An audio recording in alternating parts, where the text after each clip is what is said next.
கல் தேர் பார்க்க போகலாமா? திருவாரூர்னாலே தேர் தான் ஃபேமஸ்னு எல்லாருக்கும் தெரியும்.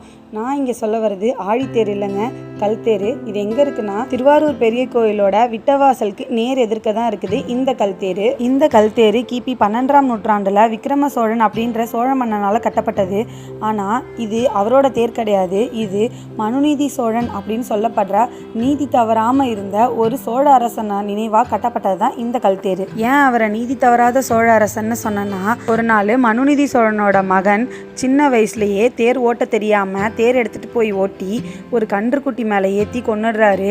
அதனால் நீதி கேட்க அந்த கண்ணுக்குட்டியோட தாய்ப்பசு அரண்மனை வாசலில் கட்டியிருக்கிற மணியை வந்து அடித்து நீதி கேட்குது. அதனால் மன்னர் சற்றும் யோசிக்காமல் அதே தேர் சக்கரத்துக்கு அடியில் அவரோட பையனை படுக்க வச்சு அவர் மேலே தேர் ஏற்றுறாங்க. தன்னோட மகனாகவே இருந்தாலும் ஒரு பசுவுக்கு நீதி வழங்குறதுக்காக எந்த எல்லைக்கும் போகக்கூடிய மன்னர்களோட ஆட்சியில் தான் அந்த காலத்தில் நம்ம ஊர் இருந்துச்சுங்க. இப்போ நம்ம இருக்கிற சொசைட்டியில் இதே மாதிரி நீதி தவறாமல் ஆட்சி நடக்குதாங்கிறத பற்றி உங்களோட ஒப்பீனியனை கமெண்ட்டில் சொல்லுங்கள். இந்த வீடியோ பிடிச்சிருந்தா ஒரு லைக் போட்டுக்கோங்க. நாளைக்கு திருவாரூரில் இருக்கிற இன்னொரு முக்கியமான பிளேஸை பார்க்கலாம். அது வரைக்கும் பாய்.